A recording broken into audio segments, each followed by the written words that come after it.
Supreme court का सम्मान है और सुप्रीम कोर्ट ने जो कहा है उसकी एक बुनियाद भी है, क्योंकि इस बात को कॉन्स्टिट्यूशन में जो डायरेक्टिव प्रिंसिपल्स हैं आर्टिकल 44 उसमें ये संकेत दिए गए हैं कि ऐसा करना हम लोगों के लिए देश के लिए अच्छा रहेगा।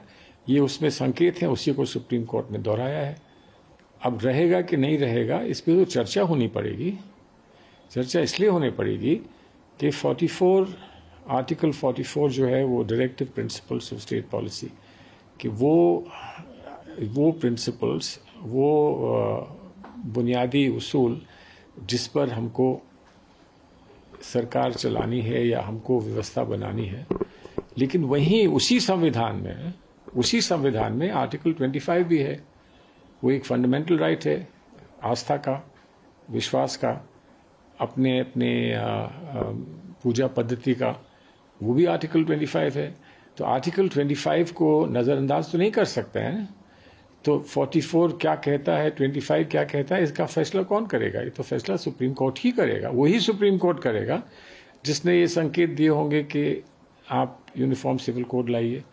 तो जब सुप्रीम कोर्ट अपना अंतिम फैसला नहीं सुनाता जब तक, तो तब तक ये कह देना कि सुप्रीम कोर्ट ने ऐसा कहा, सुप्रीम कोर्ट ने ऐसा कहा, उसमें तो कोई वो तो तर्क में कोई वो नहीं है, कोई बात बनती नहीं है। तो एक पहलू ये है। दूसरा पहलू ये है कि कौन वर्गला रहा है और कौन वर्गलाने से वर्गला जा रहा है, इस पर विचार करिए। कौन वर्गला रहा है? कौन कह रहा है किसी को कि ये आपके विरोध में हो रहा है, ये आपके हित में नहीं है? कौन कह रहा है? अभी तो हम जानते भी नहीं कि बहस क्या है। मुझे नहीं मालूम। मुझे कुछ ना कुछ थोड़ा बहुत जानकारी है पब्लिक मैटर्स की। मुझे नहीं मालूम कि यूसीसी में क्या होगा।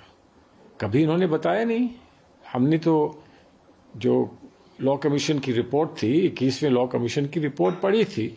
उन्होंने ये कहा था कि हमने अध्ययन किया, हमने सबसे बात करी, हमने सबको बुलाया, सबसे परामर्श लिया। मैं भी गया था। सबसे बात करने के बाद हम इस निष्कर्ष पे पहुंचे हैं कि अभी ऐसा करना जो है वो सही नहीं होगा। अभी इसका समय नहीं आया है।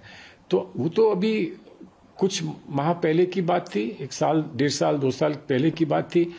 तो 2 साल में कोई ऐसा बड़ा बदलाव आया है जिसके कारण इस पर पुनर्विचार करने की आवश्यकता है, ये भी नहीं किसी ने बताया। ये बात भी नहीं कोई बताता है। तो जहां आपने ये कहा कि बहस छिड़ गई है, तो मैं तो ये मानता हूं कोई बहस है ही नहीं। बहस तो तब होती है कि आपका एक मत हो और किसी और का कुछ और मत हो। पूरी बात आप कहें और उस बात का काट कोई और करे या कोई और दलील पेश करे। तो आज तो ऐसा कुछ है ही नहीं। यूसीसी में क्या होगा लोग अनुमान लगा रहे हैं, लेकिन किसी को बताया नहीं इस सरकार ने क्या होगा।